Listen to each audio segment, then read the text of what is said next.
জঙ্গলে ভয়ঙ্কর প্রাণী থাকতে পারে। আমরা এখন যে জায়গাটিতে অবস্থান করছি এটি হচ্ছে দেবতাখুমের একবারে শেষ প্রান্ত। দেবতাখুম বান্দরবান জেলার রুয়াংছড়ি উপজেলায় অবস্থিত এক অপরূপ সৌন্দর্যমণ্ডিত স্থান। বান্দরবনের অসংখ্য মণিমুক্তার মাঝে এই দেবতাখুম সবচেয়ে জনপ্রিয় ভ্রমণ গন্তব্য, যার দুই পাশে উঁচু পাথুরি ঢাল, কলকল শব্দে বয়ে যাওয়া পাহাড়ি ঝিরি আর শুনশান খুমের পারে নিজেকে আবিষ্কার করবেন ভিন্ন এক স্বর্গীয় পরিবেশে। প্রকৃতির এই মোহনীয় আয়োজন উপভোগ করতে কুলবয়েস টিম দেবতাখুম ভ্রমণে আপনাকে স্বাগত জানাচ্ছে। যা দেখলে আশা রাখছি বান্দরবনের দেবতাখুম ভ্রমণ সম্পর্কে একটি সুস্পষ্ট ধারণা পেয়ে যাবেন আপনিও। চলুন তাহলে দেরি না করে শুরু করা যাক আমাদের এবারের ডকুমেন্টারি মিশন দেবতাখুম। আমাদের এবারের বান্দরবনের দেবতাখুম যাত্রা শুরু হতে যাচ্ছে বরাবরের মতো ঢাকার চিটাগাং রোড থেকে। এ যাত্রায় আমরা যাচ্ছি শ্যামলী পরিবহনের একটি নন এসি বাসে করে, যার ভাড়া পড়েছে জনপ্রতি 725 টাকা। চিটাগাং রোড ছাড়াও ঢাকার সায়দাবাদ, কলাবাগান, ফকিরাপুল ও কল্যাণপুরে আপনারা বান্দরবনগামী অনেক এসি এবং নন এসি বাস পেয়ে যাবেন, যার ভাড়া পড়বে বাস ভেদে 900 থেকে 1800 টাকার মতো। বলে রাখা ভালো, ঢাকা থেকে বান্দরবনের দূরত্ব প্রায় 325 কিলোমিটার, যেতে সময় লাগবে আনুমানিক 6 থেকে 7 ঘন্টা। রাত 3টা 30 কুমিল্লার তাজমহল হোটেল অ্যান্ড রেস্টুরেন্টে আমাদের আজকের যাত্রা বিরতি। মনে রাখবেন, হাইওয়ে রেস্টুরেন্টগুলোতে খাবারের দাম তুলনামূলক একটু বেশিই হয়ে থাকে, তাই খাবার অর্ডার করার আগে অবশ্যই সেই খাদ্যপণ্যের দাম সম্পর্কে জেনে নেবেন। প্রায় 20 মিনিটের যাত্রা বিরতি শেষে আমাদের বাস আবারও যাত্রা শুরু করে বান্দরবনের উদ্দেশ্যে। নির্মল প্রকৃতিকে সাথে করে এই সুন্দর রাস্তাটির সৌন্দর্যকে উপভোগ করতে করতে আমরা ছুটে চলেছি বান্দরবন শহরের উদ্দেশ্যে।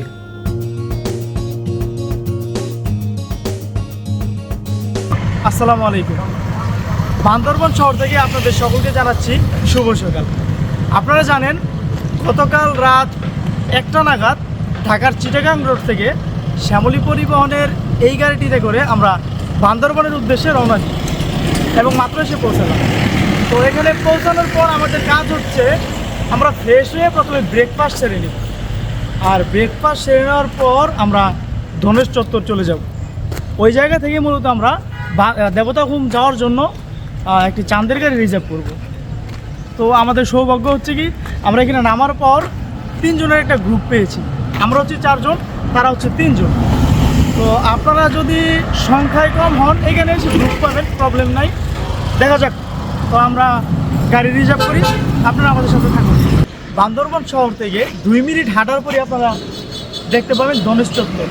তো 2 মিনিট হেঁটে এখানে আসার পরে আপনারা বিভিন্ন চাঁদের গাড়ি, সিএনজি সহ নানান যানবাহন পেয়ে যাবেন দেবতাখুম যাওয়ার জন্য। তো এই জায়গাটাতে এসে আপনারা গাড়ি রিজার্ভ করার চেষ্টা করবেন। এখানে মূল্য তালিকা দেওয়া আছে, আমরা দেখব। তো আমরা এই ধনেশ চত্বর থেকে এই চাঁদের গাড়িটি রিজার্ভ করি মাত্র 3000 টাকার বিনিময়ে। এই গাড়িটির মাধ্যমে আমরা দেবতাখুম সহ বান্দরবনের নীলাচল ঘুরে আসব।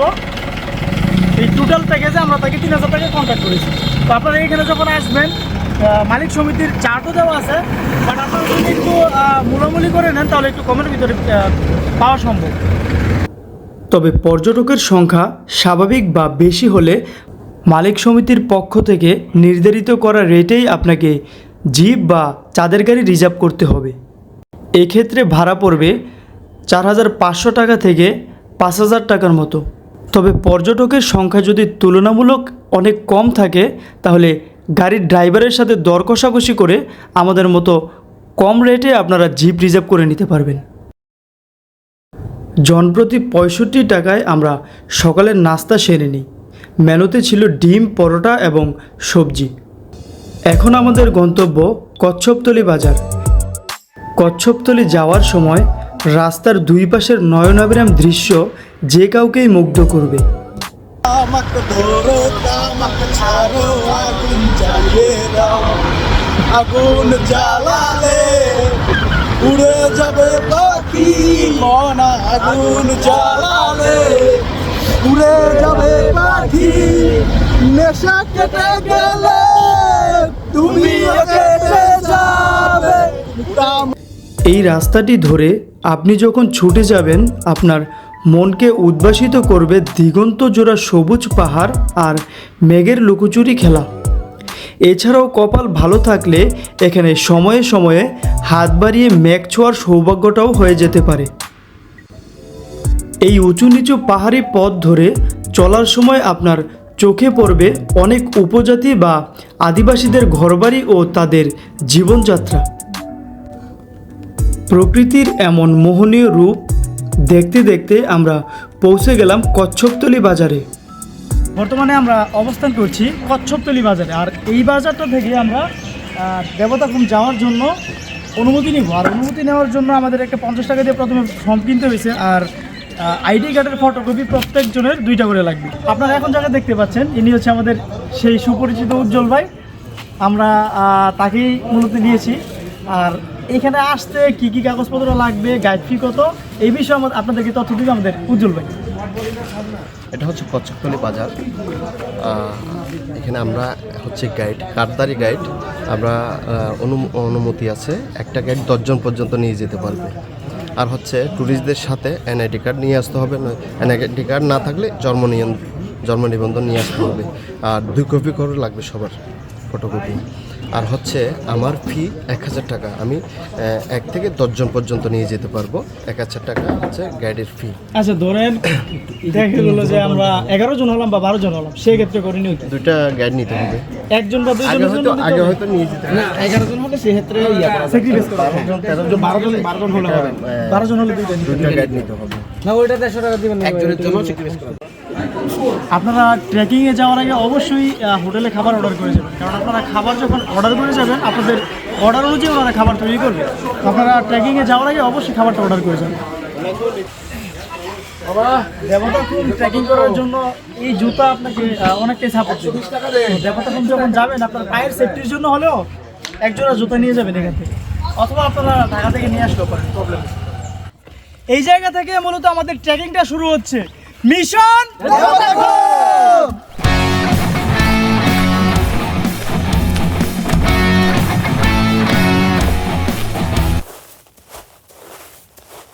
উঁচু নিচু পাহাড়ি পথ ধরে ছুটে চলেছে কুলবয় স্টিম। দেবতাখুম পৌঁছাতে হলে আমাদেরকে আরও প্রায় 1 ঘন্টার পথ অতিক্রম করতে হবে। ওই যে বলছিলাম যে ট্রেকিং অবশ্যই নিয়ে নেবেন। এই ধরনের জায়গাগুলো দিয়ে আপনারা যখন হেঁটে যাবেন তখন আপনাদের ঠিক ট্রেকিং শুতে কতটা প্রয়োজন আপনারা বুঝতে পারবেন। পানিটা খুবই ঠান্ডা এবং খুবই ক্লিয়ার। দেবতাখুম ট্রেকিংয়ের সময় আপনি এক অন্যরকম জগতে পৌঁছে যাবেন। কোনো কোলাহল নেই, একেবারে নেটওয়ার্কের বাইরে। চারিপাশে নিস্তব্ধ নীরবতা, মাঝে মাঝে শুনতে পাওয়া যায় পাহাড়ি ঝিরির কলকলানি শব্দ। আবার কখনো কখনো পাহাড়ি বন থেকে ভেসে আসা নানা প্রজাতির পাখির কলকলানির শব্দও শুনতে পাওয়া যায়। আপনি যদি ট্রেকিং লাভার হন তাহলে আপনার জন্য বেস্ট স্পট হচ্ছে এই দেবতাখুম। এই দেবতাখুম যাওয়ার পথে আপনারা যে ভিউগুলো দেখবেন, কোটি টাকার ভিউ ভাই, কোটি টাকার ভিউ।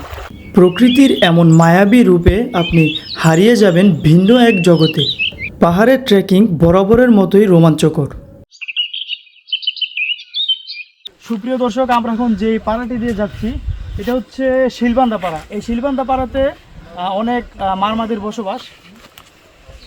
চলেন আমরা ওদের বাড়িঘরগুলো দেখি এবং ওদের বাড়ির পাশে দিয়ে আমরা চলে যাবো এখন।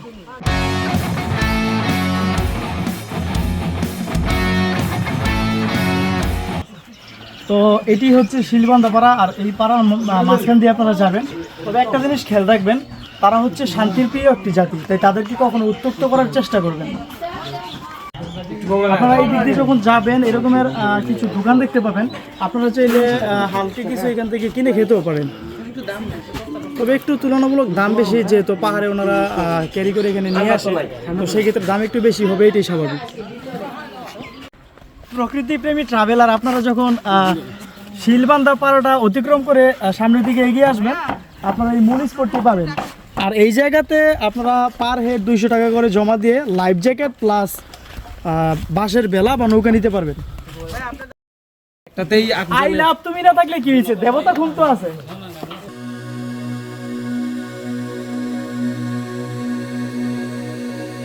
এই জায়গাটা থেকে আমাদের এই নৌকায় করে এই ছোট্ট জায়গাটুকু পাড়ি দিয়ে দিবে, ঠিক আছে? আর ওই পার হওয়ার পর এখানে আবার আপনার ভেলা আছে, আপনারা যদি চান কাঠের বেলা নিয়ে বাঁশের বেলা নিয়েও ঘুরতে পারবেন, আর যদি চান নৌকা নিয়েও ঘুরতে পারবেন। কিন্তু ভেলা নিলে আপনি আপনার ইচ্ছা মতো ঘুরে আসতে পারবেন, আর নৌকা নিলে ওনারা মাঝি সাথে দিয়ে দিবে, আধা ঘন্টা বা 1 ঘন্টার ভিতরে ঘুরে ওনারা ব্যাক করে নিয়ে।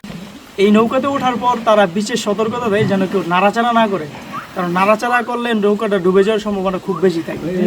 আর আপনারা যদি আমাদের মতো দেশি মুরগি না হন তাহলে নাড়াচাড়া করেন না।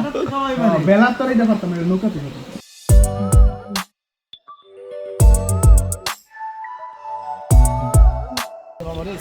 আপনারা আপনাদের নিজের সুরক্ষা এবং মোবাইলের সেফটির জন্য আপনারা চাইলে লাইফ জ্যাকেট সাথে করে নিয়ে যেতে পারেন। তো মোবাইলের সুরক্ষার জন্য হলেও আপনারা সাথে লাইফ জ্যাকেট নিন। এখন বলবেন যে মোবাইলের সুরক্ষার জন্য লাইফ জ্যাকেট কি প্রয়োজন? অবশ্যই প্রয়োজন আছে। আপনি বেঁচে থাকলে মোবাইল বেঁচে থাকবে, আর আপনি ডুবে গেলে তো পকার পা। ইতিমধ্যে আমরা বেলা নিয়ে দেবতা ঘুমের গভীরে প্রবেশ করছি। ভিতরে আরও সুন্দর পরিবেশ আছে, তো আপনার যাই দেখি কী অবস্থা। যদি আপনারা সাঁতার জানেন তাহলেই কেবল এই বেলা নেবেন, সাঁতার না জানলে অবশ্যই নৌকা নেবেন, কারণ এইখানে খুব গভীর।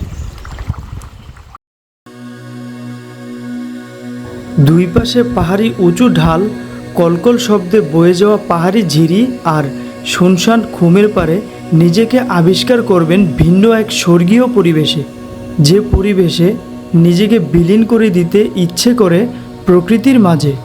এই দেবতা খুম যেন সবুজ পাহাড়, পাহাড়ি নদী, মেঘ আর ঝর্ণার জীবন্ত ক্যানভাস।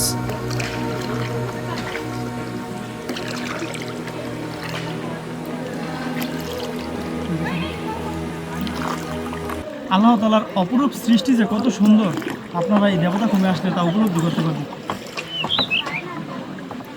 যত গভীরে যাচ্ছি ঠিক ততটাই মুগ্ধ হচ্ছে।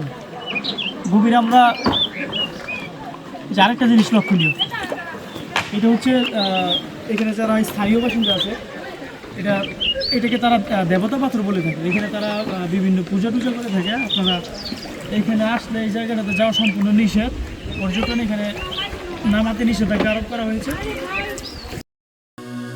এই খুমের গভীরতা মূলত স্থানভেদে 50 থেকে 70 ফুট হয়ে থাকে। এর দুই পাশে রয়েছে বিশাল জঙ্গল ও খাড়া পাহাড়, যার কারণে খুমের ভেতরে সরাসরি সূর্যের আলো পৌঁছায় না। তাই যত ভেতরে প্রবেশ করবেন ঠিক ততটাই শীতল পরিবেশ অনুভব করবেন। স্থানটি একেবারেই শান্ত ও কোলাহলমুক্ত। দেবতা খুমের পানি শীতকালে খুবই স্বচ্ছ থাকে, তাই দেবতা খুম ভ্রমণের উত্তম সময় হচ্ছে নভেম্বর থেকে এপ্রিল মাস পর্যন্ত।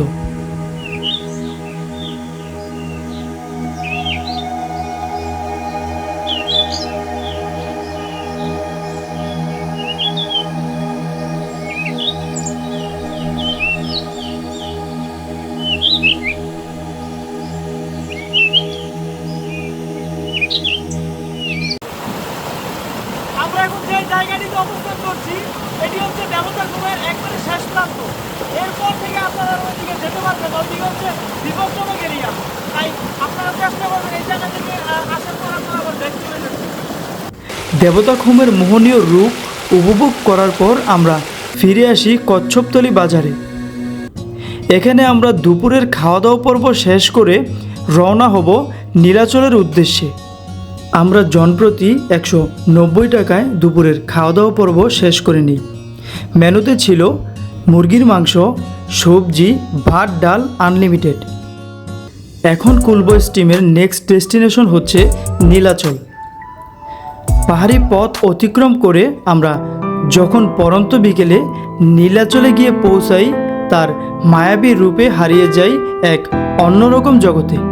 নীলাচলের এই জায়গাটাতে আসলে আপনারা বান্দরবন শহরের ফুল ভিউটা উপর থেকে দেখতে পারবেন। তো এখানে আসলে আপনারা এই ভিউটা নেওয়ার চেষ্টা করবেন।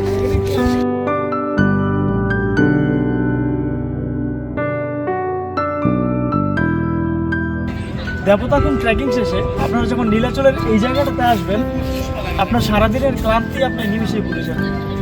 তো দেবতাখুম ট্রেকিং শেষ করে আপনারা অবশ্যই এখানে আসার চেষ্টা করবেন। মহান আল্লাহ তাআলার এমন অপরূপ সৃষ্টি দেখে মনের অজান্তেই গাইতে শুরু করি নাতে রাসূল। من ثنيات الوداع وجب شكر علينا ماذا لله ذا। আর এখানেই শেষ হয়ে যায় আমাদের এবারের মিশন দেবতাখুম। আপনারা চাইলে এখানে রাত্রি যাপনও করতে পারেন। এখানে স্টে করার জন্য আপনি অনেক হোটেল বা রিসোর্ট পেয়ে যাবেন 1000 থেকে 3000 টাকার মধ্যে। আজ এ পর্যন্তই। আবারও দেখা হবে ভিন্ন কোনো জায়গায় ভিন্ন কোনো ভ্রমণ তথ্য নিয়ে। সে পর্যন্ত সবাই ভালো থাকবেন, সুস্থ থাকবেন। আল্লাহ হাফেজ।